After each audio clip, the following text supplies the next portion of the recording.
నమస్తే welcome to mass media. ఇప్పుడు headline చూద్దాం. రాష్ట్రంలో జగన్ అన్నను మళ్లీ సీఎం చేసుకునేందుకు ప్రజలు సిద్ధం.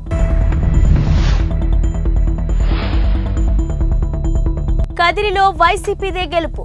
జిల్లా మహిళా ప్రెసిడెంట్ జ్యోతక్క.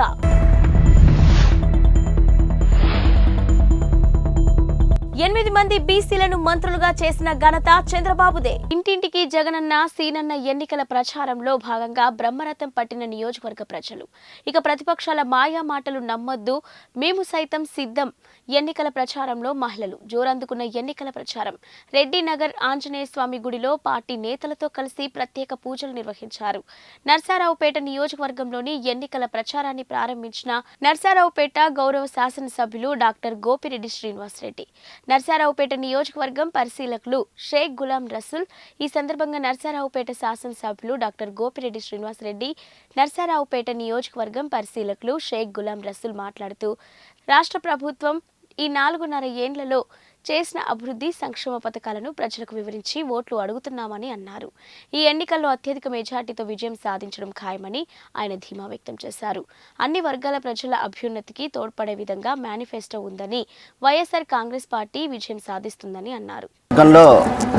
ఎన్నికల శంఖారావాన్ని మోగిస్తూ ఈరోజు మొట్టమొదటిసారిగా 3వ డివిజన్ నుంచి ఈరోజు ప్రచారంలో భాగంగా ఈరోజు చూస్తూ ఉంటే తెలుగుదేశం పార్టీ వాళ్ళు నరసరావుపేట సీటుని ఎందుకు ఇవ్వట్లేదనేది ఈరోజు ప్రజల్లోకి వెళ్ళి చూస్తూ ఉంటే నిజంగా నేనైతే గుంటూరు పరిశీలకులుగా వచ్చినప్పుడు నేను ఇక్కడేదో అసలు ఇక్కడ పార్టీ ఎందుకని స్ట్రాంగ్గా ఉందా లేదా అనేది చూడటానికి వస్తే ఏ గడపకి వెళ్ళినా కూడా ఈరోజు 99% ప్రజలు ఈరోజు ఎంతో హర్షాలు చేస్తూ మహిళలు కూడా స్వచ్ఛందంగా బయటకు వచ్చి ఈరోజు గోపిరెడ్డి శ్రీనివాసరెడ్డి గారిని, డాక్టర్ గారిని ఎట్టి పరిస్థితుల్లో కూడా మళ్ళీ ఎన్నికలు ఎప్పుడు వస్తాయి, ఎప్పుడు వాళ్ళకి మళ్ళీ మనం విజయం చేకూర్చే విధంగా కూడా ముందుకు సాగాలని చెప్పని పెద్ద ఎత్తున బ్రహ్మరథం పట్టడమే కాకుండా మహిళలు కూడా స్వచ్ఛందంగా అపార్ట్మెంట్స్లో నుంచి వాటి నుంచి వచ్చి వాళ్ళ యొక్క హారతులు చూస్తూ ఉంటే నిజంగా తెలుగుదేశం పార్టీ ఇక్కడ అభ్యర్థిని పెట్టడానికి కూడా వాళ్ళ వెన్నులో ఎందుకు వణుకు పుడుతుందా అనే విషయం కూడా చాలా స్పష్టంగా అర్థమైంది. నరసరావుపేట నియోజకవర్గంలో ఈరోజు ఎన్నికల ప్రచారం పట్టణంలో 23వ వార్డులో ప్రారంభించుకోవడం జరిగింది. ఈ కార్యక్రమంలో భారీ సంఖ్యలో వైఎస్ఆర్ కాంగ్రెస్ పార్టీ నాయకులు, కార్యకర్తలు, ప్రజాప్రతినిధులు, అట్లానే మా పరిశీలకులు రసూల్ గారు, అట్లానే ఎక్స్ కౌన్సిలర్ కోటిరెడ్డి గారి ఆధ్వర్యంలో ఈరోజు ఈ కార్యక్రమం బ్రహ్మాండంగా జరగటం చాలా సంతోషంగా ఉంది. ప్రతి ఇంటికి వెళుతున్నాం, ప్రతి గడపకి కూడా వెళుతున్నాం. ప్రజలు జగన్మోహన్ రెడ్డి గారు చేసిన మంచి పనులు, ఈరోజు సంక్షేమ పథకాలు అందరికీ కూడా చేరటం, కులాలకు అతీతంగా, పార్టీలకు అతీతంగా, మతాలకు అతీతంగా ఈరోజు ప్రతి ఒక్కరికి కూడా పథకాలు అందజేయటం చాలా గొప్ప విషయం.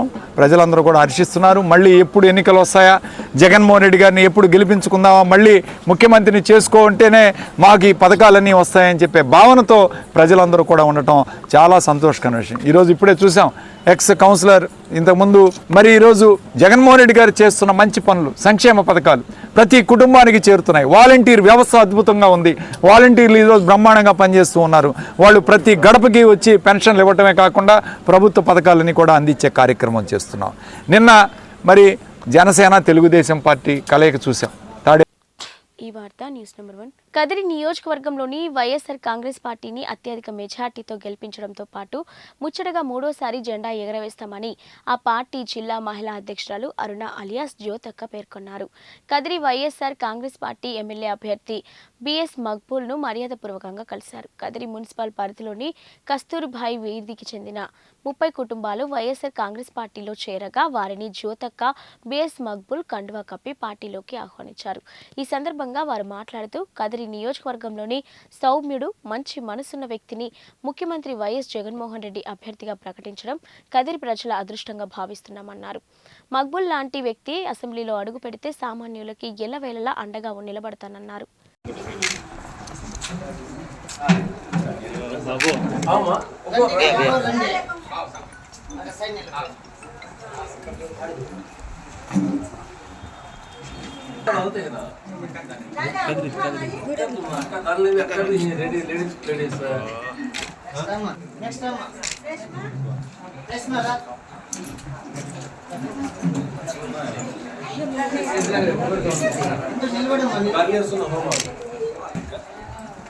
फिरो मजा इधर फिरो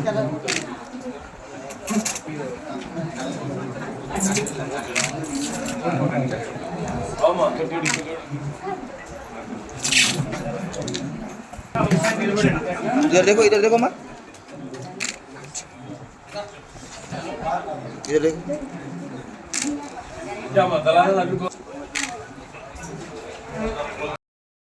ఎమ్మెల్యే క్యాండిడేట్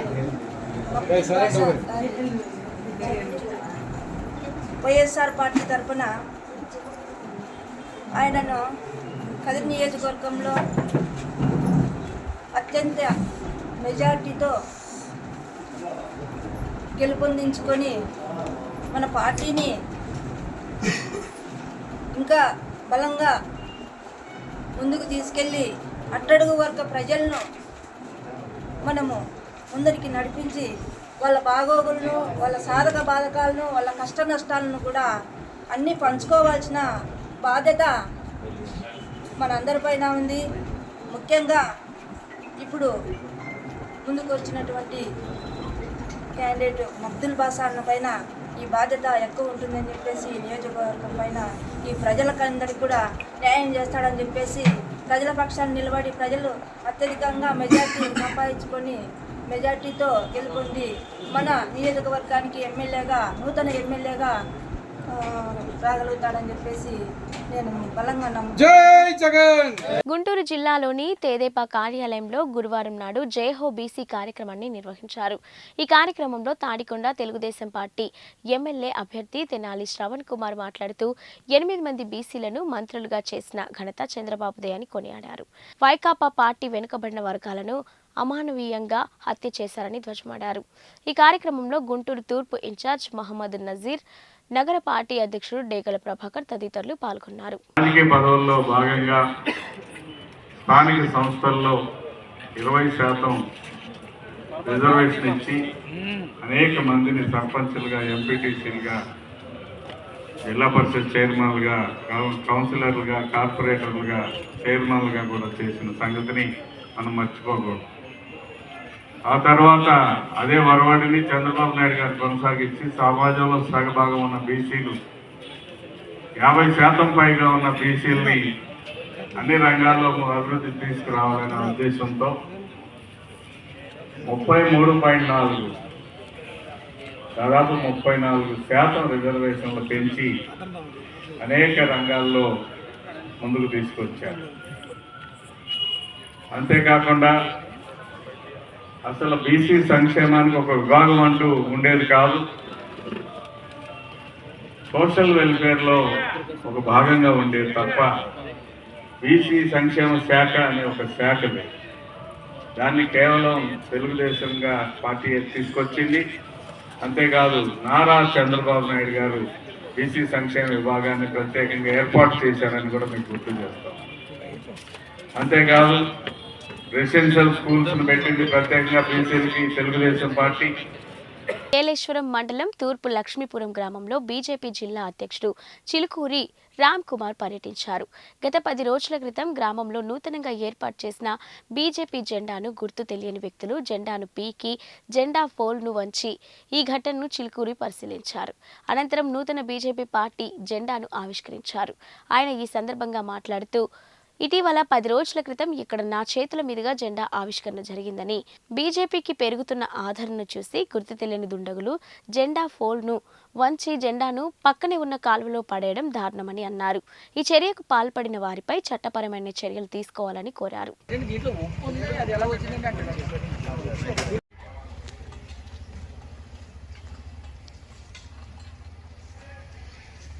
जय बीजेपी, जय बीजेपी, भारत माता के, भारत माता के, भारत माता के, जय चिलकुरे, जय चिलकुरे, जय चिलकुरे, जय चिलकुरे, जय चिलकुरे, जय चिलकुरे, जय बीजेपी, जय बीजेपी, जय बीजेपी, जय बीजेपी, भारत. ప్రతిపాడు నియోజకవర్గంలో ఏలేశ్వరం మండలంలోని తూర్పు లక్ష్మీపురం గ్రామంలో మా స్థానిక కార్యకర్తలు, బీజేపీ కార్యకర్తలు జెండా దిమ్మ కట్టి జెండా ఎగిరేయడం జరిగింది. నేనే స్వయంగా వచ్చి జెండా ఎగిరేయడం జరిగింది. దాన్ని ఇక్కడ సంఘ వ్యతిరేక శక్తులు జెండాని లాగేసి ఆ దిమ్మని కూడా డిస్టర్బ్ చేసి పాడు చేయడం జరిగింది. ఆధారాలు లేవు గనక మేము ఏ పార్టీ వారు చేశారని ఆరోపణ చేయట్లేదు, కానీ ఈ ప్రభుత్వం యొక్క వైఫల్యం కూడా కనిపిస్తూ ఉంది. మేము పోలీస్ స్టేషన్లో కంప్లైంట్ ఇచ్చాము, కానిస్టేబుల్ గారిని పంపడం జరిగింది, వారు ఇన్వెస్టిగేట్ చేస్తారు. ఇంతకుముందు కూడా పరిమితడక గ్రామంలో, దగ్గరలో ఉన్న పరిమితడక గ్రామంలో కూడా మేము కట్టిన జెండా దిమ్మకి ఈ వైసీపీ వాళ్ళు జెండా కూడా కట్టడం జరిగింది. అది మా స్థానిక కార్యకర్తలు గమనించి వెంటనే ఆ జెండాని తొలగించేయడం జరిగింది.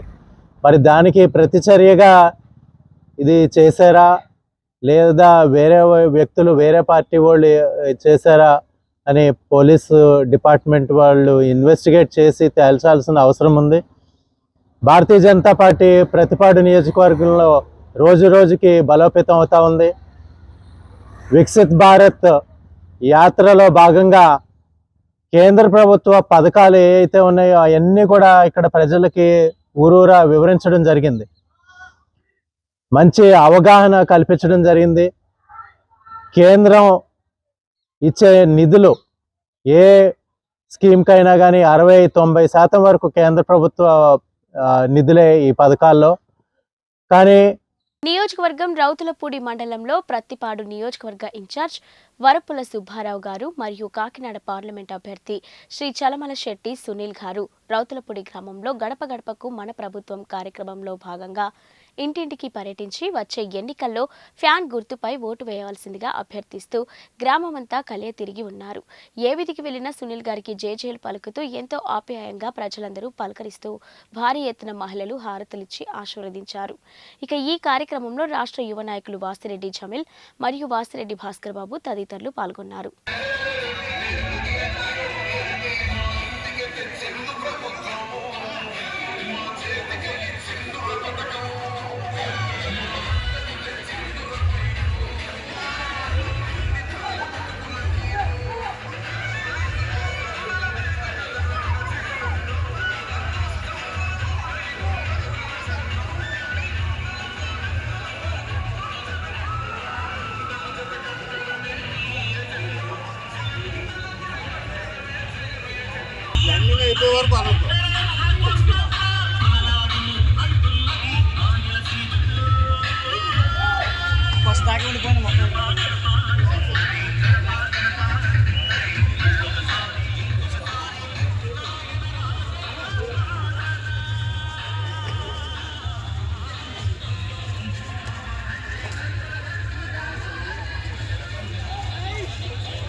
రైల్వే న్యూ కాలనీలోని ప్రాంతంలో ఉన్న ఇందిరానగర్ కాలనీకి రోడ్లు, డ్రైనేజీలు ఏర్పాటుకు వాసుపల్లి గణేష్ కుమార్ సొంత నిధులు కేటాయించారు.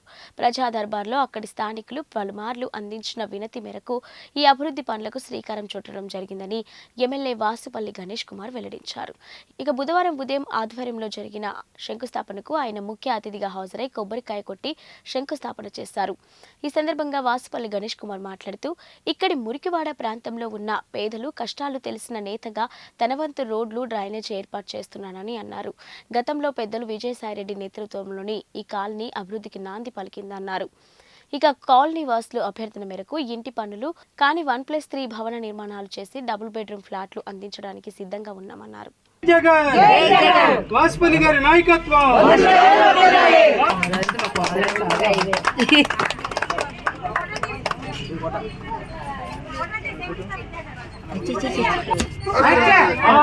మాకు ఇంటి పని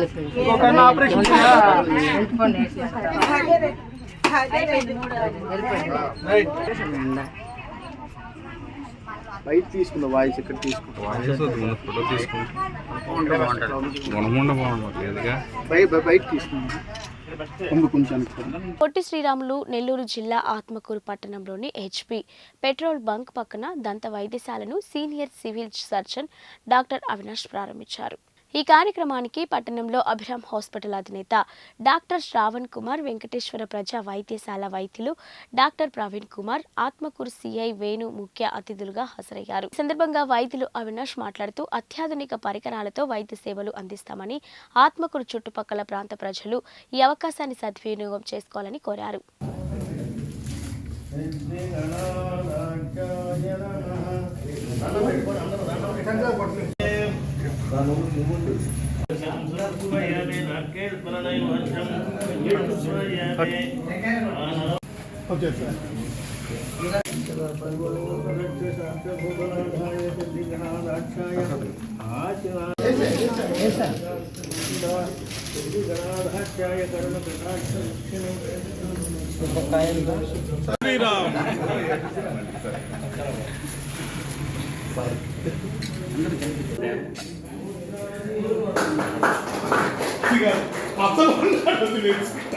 ఉన్నాడు సార్ డాక్టర్ గారు అసలు ఉన్నాడు తెచ్చేసింది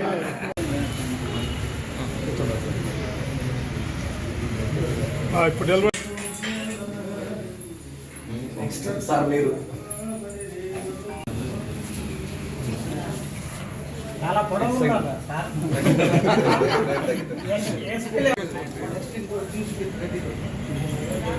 ఆయన అందరూ అంతే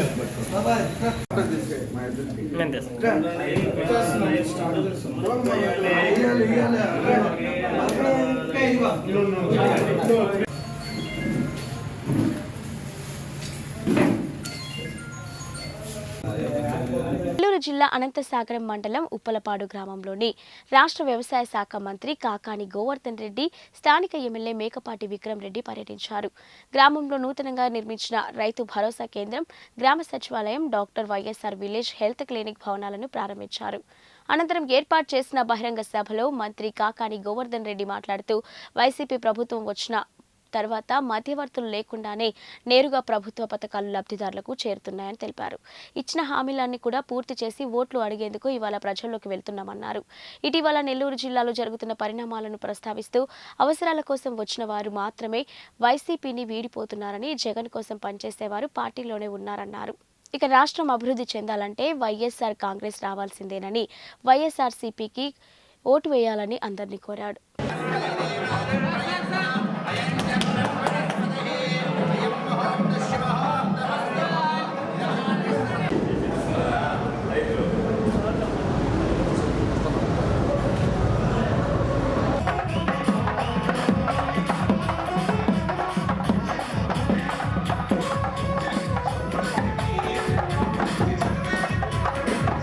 అందరూ చూసుకున్నారు. ప్రైవేట్ హాస్పిటల్ ఒక టెస్ట్ చేయాలన్నా కానీ ఒక 5,000 నుంచి 10,000 రూపాయలు అవుతాయి.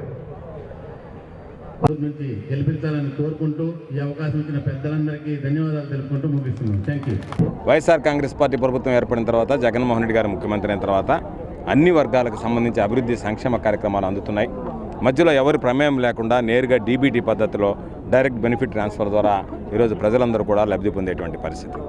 పెన్షన్లు ఇస్తున్నాం, అమ్మఒడి లాంటి కార్యక్రమాలు అమ్ముతున్నాయి, విద్యా దీవెన, వసతి దీవెన, రజకులు, నాయబ్రాహ్మణులు, టైలర్లకు సంబంధించినటువంటి జగనన్న చేదోడు, వైఎస్ఆర్ రైతు భరోసా, నేతన్న నేస్తాం, కాపు నేస్తాం, అదేవిధంగా అనేక రకాలైనటువంటి కార్యక్రమాలు, మత్స్యకార భరోసా, అనేక రకాలైనటువంటి కార్యక్రమాలకి ఈ ప్రభుత్వం రూపకల్పన చేసి ఇప్పుడు అన్నీ పూర్తి చేసి ఈరోజు ఓట్లు అడిగేటువంటి పరిస్థితి. తెలుగుదేశం పార్టీకి, వైఎస్ఆర్ కాంగ్రెస్ పార్టీకి ఉన్నటువంటి ప్రధానమైనటువంటి వ్యత్యాసం, చంద్రబాబు నాయుడు హామీలిచ్చి మహిళల రుణమాఫీ అని చెప్పి రుణమాఫీ చేయకుండానే గద్దె దిగిపోయాడు. రైతుల రుణమాఫీ అని చెప్పి రైతుల రుణమాఫీ చేయకుండానే పదవి వదులుకుని వెళ్ళిపోయాడు. జగన్మోహన్ రెడ్డి గారు మహిళలకు సంబంధించి 4 విడతల్లో సంఘబంధాల సభ్యులకి ఎంతైతే బకాయిలు ఉన్నాయో సార్వత్రిక ఎన్నికలు జరిగే నాటికి వాళ్ళ ఖాతాలో జమ చేస్తానన్నాడు. 4 విడతలు జమ చేశాడు. అదేవిధంగా ఈరోజు రైతు భరోసా 12,500, 4 విడతలు 50,000 అన్నాడు. 1,000 రూపాయలు పెంచి 13,500 చేసి 5 విడతలకు పొడిగించి 50,000 అని చెప్పినటువంటి ముఖ్యమంత్రి గారు 67,500. అంటే చెప్పినటువంటి ప్రతి వాగ్దానాన్ని దాదాపుగా 99% ఈరోజు నిలబెట్టుకొని ప్రజల్లోకి వచ్చేటువంటి పరిస్థితి. కాబట్టి రొంటి వ్యత్యాసాన్ని గమనిస్తే ఈరోజు ప్రజలందరూ కూడా ఈరోజు జరుగుతున్నటువంటి విషయం మీడియా కాస్త హైప్ చేయడానికి ప్రయత్నం చేసినా, అనేక రకాలైనటువంటి విన్యాసాలు ప్రదర్శిస్తున్నా, ఈరోజు ఒక పక్క సిద్ధం సభలు జరుగుతున్నాయి, ఒక పక్క కదలిరా అని చెప్పి రకరకాలైనటువంటి సమావేశాలు జరుగుతున్నాయి. నిన్న చంద్రబాబుది, పవన్ కళ్యాణ్కి సంబంధించినటువంటి ఉమ్మడి సమావేశం జరిగింది. ఎవ్వరు కూడా ఈరోజు ప్రజలు ఆదరించకపోతున్నారు, ప్రజలు కలిసి రావడం లేదు. ఈరోజు గ్రౌండ్ లెవెల్లో క్షేత్రస్థాయిలో టీడీపీ జనసేనకు సంబంధించి ఎవరు కూడా పోటీ చేయడానికి ఉత్సాహం చూపించడం లేదు, ఓటు వేయడానికి ప్రజలు ఆస్తుత చూపించడం లేదు. కాబట్టి రేపు జరిగేటువంటి ఎన్నికల్లో మరలా చెప్తున్నా, సూర్యుడు తూర్పున ఉదయిస్తాడు, పడమట అస్తమిస్తాడనేటువంటిది ఎంత వాస్తవమో రేపు 2024లో మరో నెల లోపల జరిగేటువంటి ఎన్నికల్లో మరలా తిరిగి వైఎస్ఆర్ కాంగ్రెస్ పార్టీ అధికారంలోకి వస్తుంది. జగన్మోహన్ రెడ్డి గారు ముఖ్యమంత్రి అవుతాడు. ఈరోజు ఉన్నటువంటి అన్ని విధానాలు, రైతు పక్షపాత ప్రభుత్వం, మహిళా పక్షపాత ప్రభుత్వంగా, పేదల పక్షపాత ప్రభుత్వంగా ఏదైతే విధానాలు ఈరోజు జగన్మోహన్ రెడ్డి గారు ప్రవేశపెట్టాడో ఆ విధానాలన్నీ సమగ్రంగా సంపూర్ణంగా భవిష్యత్తులో కూడా కొనసాగుతాయి. కాబట్టి తప్పనిసరిగా వైఎస్ఆర్ కాంగ్రెస్ పార్టీకి ఆశీస్సులు అందించడానికి ప్రజలందరూ సిద్ధంగా ఉన్నారని చెప్పి సందర్భంగా తెలియజేస్తూ మమ్మల్ని ఈ కార్యక్రమానికి ఆహ్వానించినందుకు ఈరోజు సోదరుడు స్థానిక శాసనసభ్యుడు విక్రమరెడ్డి గారు ఈరోజు ప్రజల్లోకి వెళ్ళి ప్రజల సమస్యలు తెలుసుకుంటూ అతి కొద్ది కాలంలోనే ఈరోజు ప్రజల దగ్గర బ్రహ్మాండమైనటువంటి ఎమ్మెల్యేగా పేరు ప్రఖ్యాతులు తెచ్చుకున్నాడు. తెలంగాణ ప్రాంతంలో మావోయిస్టు కార్యకలాపాలు లేవని, రానున్న ఎన్నికల్లో ఎలాంటి అవాంఛనీయ సంఘటనలు జరగకుండా చర్యలు తీసుకుంటున్నట్లు రామగుండం పోలీస్ కమిషనర్ శ్రీనివాస్ అన్నారు. రానున్న పార్లమెంటు ఎన్నికల దృష్టిలో ఉంచుకొని మావోయిస్టుల ప్రభావిత ప్రాంతాల్లో పోలీసులు ముమ్మర కూంబింగ్ చేపడుతున్నారు. తెలంగాణ మహారాష్ట్ర సరిహద్దు ప్రాణహిత నది తీర ప్రాంతాల్లో డ్రోన్ కెమెరాలతో పోలీసులు నిఘా ఏర్పాటు చేశారు. నీల్వాయి పోలీస్ స్టేషన్ పరిధిలోని Venchapalli, ferry point, Neelwai police స్టేషన్ను Ramagundam police commissioner Srinivasulu, Mancherial DCP Sudheer కేకెన్లతో కలిసి సందర్శించారు. ఇంకా మావోయిస్టు ప్రభావిత ప్రాంతాల్లో ఎలాంటి అవాంఛనీయ సంఘటనలు జరగకుండా సరిహద్దు ప్రాంతాల్లో ముమ్మర తనిఖీలు చేపడుతున్నారు. ప్రజలు ఒక సురక్షితమైన, ప్రశాంతమైన వాతావరణంలో, స్వేచ్ఛాయుత వాతావరణంలో ఓటు వినియోగించుకునేలా చర్యలు చేపడుతున్నట్లు సిపి తెలిపారు.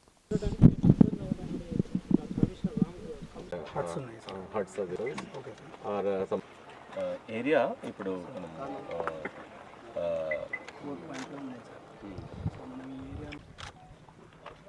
సో అన్ని చెక్ కరెక్ట్ ఉన్నాయి. Okay sir.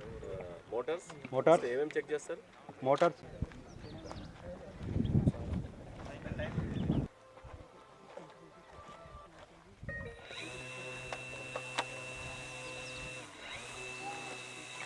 ఆటోలు ఇస్తారు. ఓకే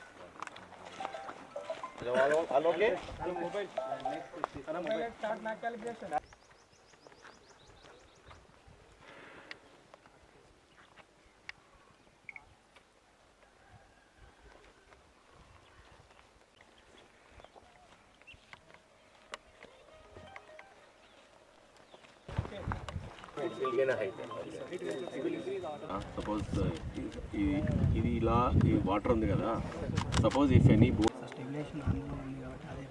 అదే అంతే స్టెబిలైజేషన్ మన కెమెరా ఎటు వెళ్తుందో సో ఇది వాటర్లో చూస్తాం సార్. కెమెరా ఎక్కడంటే అక్కడ చూడాలి. ఇక్కడ దీనికి తీసుకురావాలంటే అలా డబుల్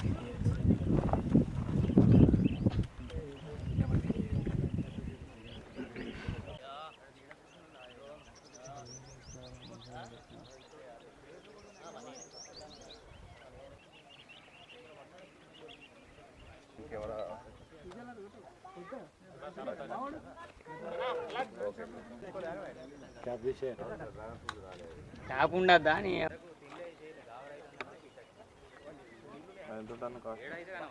మీకు అందరికి ఈత వచ్చా?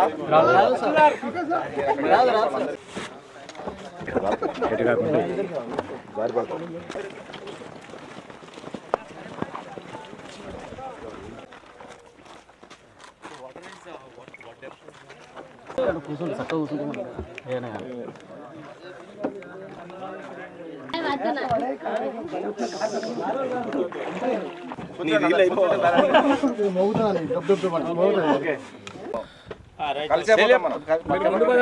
మేము వచ్చింది మీకోసం అన్న, మీరు ఎట్లా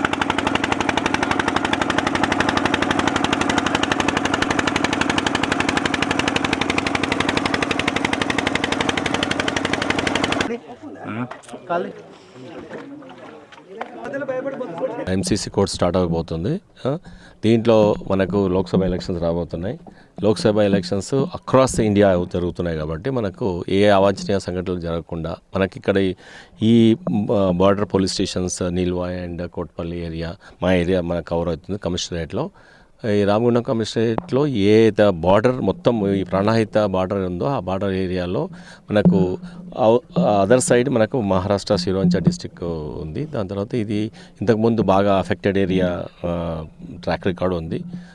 దాంట్లో భాగంగా మనము ఇక్కడ కమింగ్ ఎలక్షన్స్లో దృష్టిలో పెట్టుకొని ఎలాంటి ఇన్సర్జెన్సీ ఇట్లా లోపలికి మన ఏరియాకి ఎవరు ఎక్స్ట్రీమిస్ట్ ఎల్డబ్ల్యూ వింగ్స్ ఎవరు రాకుండా ఉండడానికి కోసం మనము ఇక్కడ ఉన్న ఇన్ఫర్మేషన్ బేస్డ్ అయ్యి మనం ఈరోజు టెరైన్ అంతా ఎట్లా ఉంది, దాని తర్వాత మనం ఎంత పగడబందిగా దీన్ని మొత్తం సీల్ చేసుకోవచ్చు మనము అని చూసుకోవడానికి నేను డీసీపీ మంచిర్యాల తర్వాత ఆల్ అదర్ ఆఫీసర్స్ ఇక్కడ డిఎస్పీ గారు అందరూ వచ్చినాము.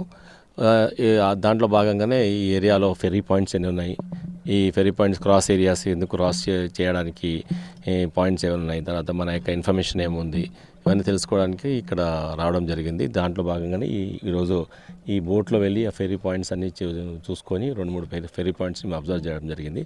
దాంట్లో భాగంగా మేము ఇక్కడ డ్రోన్ని కూడా ఆపరేట్ చేసాం పైన.